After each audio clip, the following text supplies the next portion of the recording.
নমস্কার, কেমন আছেন সবাই? আশা করি সকলেই ভালো আছেন। আমি চুমকি আরও একবার আমার চ্যানেলে আপনাদের সকলকেই স্বাগত জানাই। আজকের ভিডিওতে আমি আপনাদের এই সুন্দর পাপ স্লিপ এবং পুটলি বাটন হাতার যে ডিজাইনটি আপনারা দেখতে পাচ্ছেন, এর পুরো কাটিং এবং স্টিচিং আপনাদের সঙ্গে পুরোটা শেয়ার করব।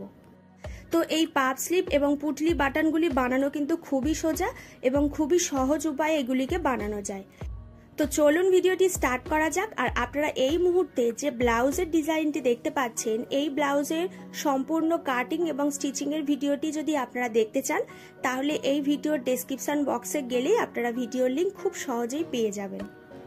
তো আপনারা যারা যারা এই মুহূর্তে আমার ভিডিওটি দেখছেন এবং প্রতিনিয়ত আমার চ্যানেলে এই ধরনের ভিডিওগুলি ফলো করেন, তারা কিন্তু অবশ্যই কমেন্ট বক্সে জানাবেন যে আমার বানানো ভিডিওগুলি আপনাদের কেমন লাগে।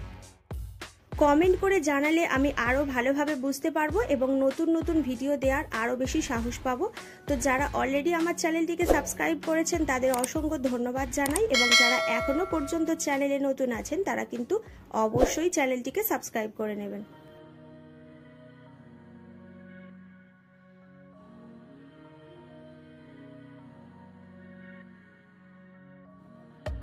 প্রথমেই সূত্রের সাহায্যে হাতার পাটটাকে কাটিং করে নিচ্ছি। হাতার পাট কাটিং করার জন্য লাইলিন কাপড়টাকে এইভাবে একবার ডবল করে ভাঁজ করে নিতে হবে, এরপর একেবারে মিডিল থেকে আরও একবার এইভাবে ভাঁজ করে নিতে হবে।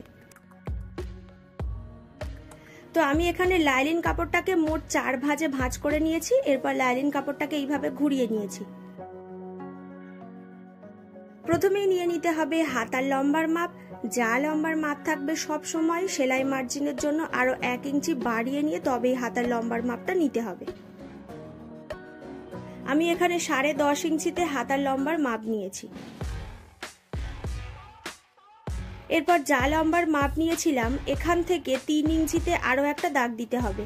এই দাগটা কিন্তু যে কোনো সাইজের জন্য আলাদা আলাদা নিতে হবে। যেহেতু আমি এটা 36 সাইজের জন্য কাটিং করছি, সেই কারণে আমি এখানে 3 ইঞ্চিতে দাগ দিয়েছি। এরপর এখান থেকে আমি ছাতিকে 6 ভাগ করে নেব। ছাতি আছে 36, তাকে 6 দিয়ে ভাগ করলে হচ্ছে 6, তার সঙ্গে আরো 1 ইঞ্চি এক্সট্রা, এটা হচ্ছে সূত্র। এখান থেকে নিয়ে নিচ্ছি মুহুরির মাপ। মুহুরি আছে 10, তার হাফ হচ্ছে 5। তো এত পর্যন্ত যে দাগটা দিলাম এটা হচ্ছে পুরোটা ফিটিংসের মাপ। এরপর কিন্তু আমাদের সেলাই মার্জিন এবং এক্সট্রা কাপড়ের জন্য আরো কিছুটা কাপড় বাড়িয়ে নিতে হবে। তো এখান থেকে 1.5 ইঞ্চি বাড়িয়ে নিচ্ছি, এখান থেকেও 1.5 ইঞ্চি বাড়িয়ে নিচ্ছি। এই যে আমি এখানে 1.5 ইঞ্চি করে বাড়িয়ে নিলাম, এটা কিন্তু চাইলে 1 ইঞ্চি করেও বাড়িয়ে নিতে পারেন। এরপর এখান থেকে আমি আরো একটা আর্মহোলের শেপ দিচ্ছি। তো এখান থেকে 2.5 ইঞ্চিতে একটা দাগ দেব। আর্মহোলের শেপ দেওয়ার জন্য এখান থেকে এই পর্যন্ত প্রথমে একটা স্ট্রেট লাইন কাটবো। এইভাবেও কিন্তু শেপটা খুব সুন্দরভাবে কাটিং করা যায়। ওপরের সাইড থেকে এইভাবে একটা শেপ দেব এবং এখান থেকে এইভাবে একটা শেপ দিয়ে দেব।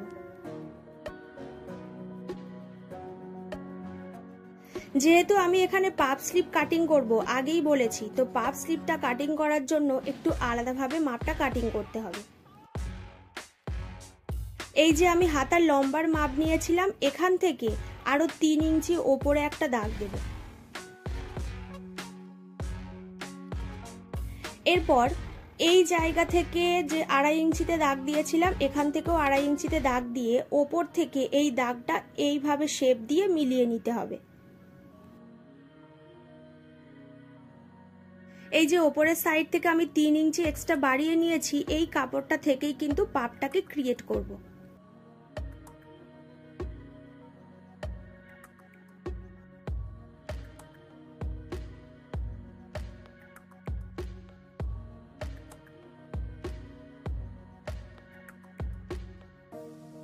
এরপর এটাকে কিভাবে সেলাই করছি দেখে নিন। একই রকম ভাবে মেন কাপড়ও আমি কাটিং করে রেখেছি, আর এখানে কিন্তু আমি একটা কাট দিয়ে রেখেছি যতটুকু আমাদের পাপটা ক্রিয়েট করা হবে। হাতার পাটটা জয়েন করার আগে পুটলি বাটনগুলো কিন্তু আগে রেডি করে নিতে হবে। তো এটা কিভাবে বানিয়েছি একবার দেখিয়ে দিই। প্রথমেই আমি এই রকম একটা কাপড় নিয়ে নিয়েছি।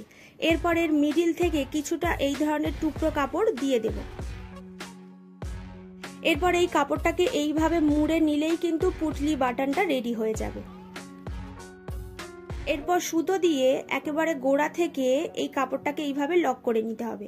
এরপর যে এক্সট্রা কাপড় থাকবে কেটে বাদ দিয়ে দিতে হবে।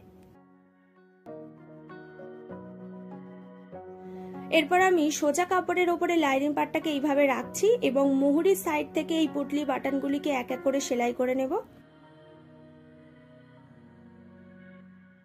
বাটনের মুখগুলো কিন্তু এই সাইডে থাকবে, ভেতরের দিকে কিন্তু মুখগুলিকে রেখে বাটনগুলিকে এক এক করে সেলাই করতে হবে, ঠিক এইভাবে রেখে।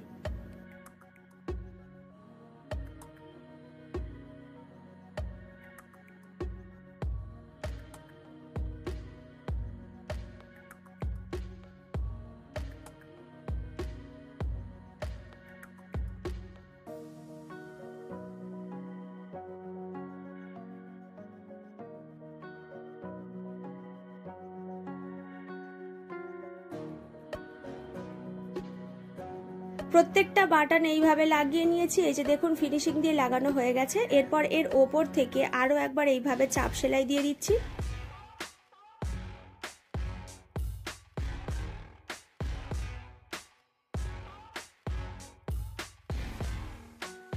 এরপর পুরো লাইনিং কাপড়টাকে মেন কাপড়ের ওপরে সুন্দর করে এইভাবে সেলাই করে বসিয়ে নিতে হবে।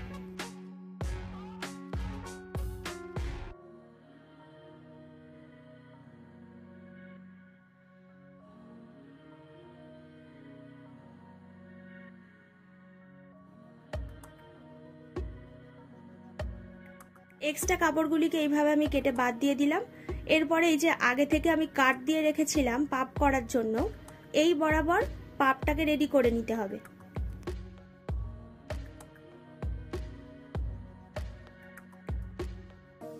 মিডিল থেকে কাপড়টাকে এইভাবে 1/2 ইঞ্চির মতো করে কুঁচি দিয়ে দিয়ে পাপটাকে কিন্তু রেডি করতে হবে।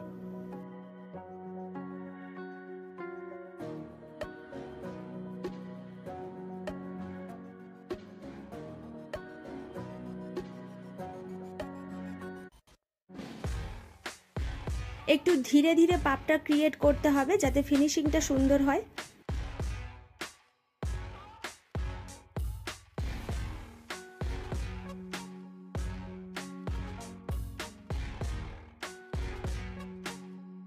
এখানে কিন্তু আপনারা অলরেডি দেখতেই পাচ্ছেন কত সুন্দরভাবে পাপটা তৈরি হয়ে গেছে।